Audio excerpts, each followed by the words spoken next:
PSI ಅಥವಾ ಅವ್ನ ಕೈಗಳಿಂದ SI ಅದು FIR ಹಿಡಿದಕ್ಕೆ ಆದಷ್ಟು ಮುಂದೆ ದುಡ್ತಾ ಇರ್ತಾರೆ ರೀ, ತಪ್ಪಿಸ್ಕೊಳ್ತಾ ಇರ್ತಾರೆ.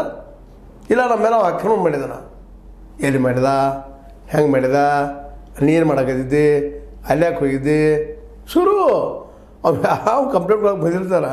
ಅವ್ನು ಬೆದ್ರ ಹಿಂದೆ ಹೊಡಿಬಿಡ್ತಾರೆ, ಬೇಡ ಮಾರ ಪೊಲೀಸ್ ಸವಾಸ ಅಂತೇಳಿ. ಹೀಗಾಗಿ ಭಾಳಷ್ಟು ಜನ ಪೊಲೀಸ್ ಸ್ಟೇಷನ್ ಹೋಗೋದಂದ್ರೆ ನಡಗಕ್ಕೆ ಶುರು ಮಾಡ್ತಾರೆ, ಬ್ಯಾಡ್ರಿಯಪ್ಪ ಸವಾಸ ಅವ್ರದ್ದು ಅಂತೇಳಿ. ನಮ್ಮ ಪೊಲೀಸ್ ವ್ಯವಸ್ಥೆ ಹೆಂಗಾಗ್ಯದಪ್ಪ ಅಂತಂದ್ರೆ ಗುಂಡಾಗಳ ಮೇಲೆ ಗುಂಡಾಗಳ ನೇಮಿಸ್ದಂಗೆ ಆಗಿಬಿಡೋದು.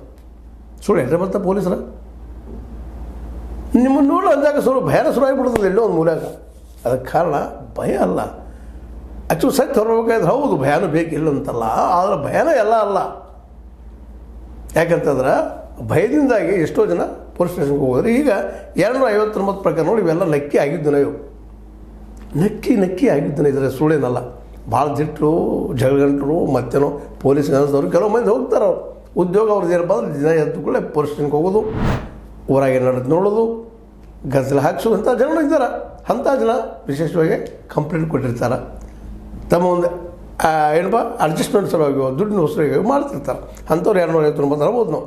ಅಂಥ ಪ್ರಕರಣ ಆಗ್ಯದಾವೆ. ವಿಶೇಷವಾಗಿ ಉಳಿದವ್ರು ಎಲ್ಲರೂ ಬ್ಯಾಡ್ರಿ ಬೆಳೆಸೋದು ಬ್ಯಾಡ್ರಿ. ಅದನ್ನು ಒಬ್ಬ ಹೆಣ್ಮಗಳು ಏನೋ ಹಾದಾಗ ಹೋಗ್ತೀವಿ, ಏನೋ ಚಿಡಿಸಿರ್ತಾನೆ, ಮತ್ತೇನು ಮಾಡಿರ್ತಾರೆ, ಯಾವ್ದು ಬ್ಯಾಡ್ ಮಾಡೋಲ್ಲ, ಹಾಳಾಗಿ ಹೋಗ್ರಿ ಅಲ್ಲೂ ಜನ ಆಯಿತು. ಪೊಲೀಸ್ ಸ್ಟೇಷನ್ಗೆ ಹೋದ್ರೆ ಅಲ್ಲಿ ಶುರುವಾಯಿತು.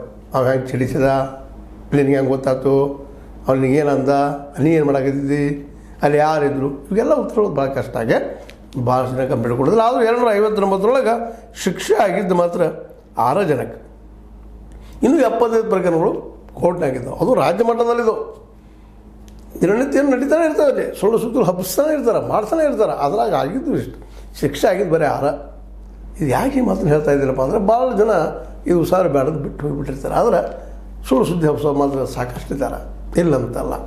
ಇವತ್ತೇನಾದರೂ ಸಾಮಾಜಿಕ ನೆಮ್ಮದಿ ಹಾಳಾಗಬೇಕಾಗಿದ್ದರೆ ಈ ಸುಳ್ಳು ಸುದ್ದಿ ಹಬ್ಸೋದ್ರಿಂದಲ್ಲ ಅನ್ನೋದರಲ್ಲಿ 2 ಅಭಿಪ್ರಾಯ ಇಲ್ಲ. ಮತ್ತು ಅದಕ್ಕಿಂತ ಹೆಚ್ಚಿಗೆ ನಮ್ಮ ಪತ್ರಿಕಾ ರಂಗದಲ್ಲೂ ಸಹಿತ ಇವತ್ತು ಹೊಸ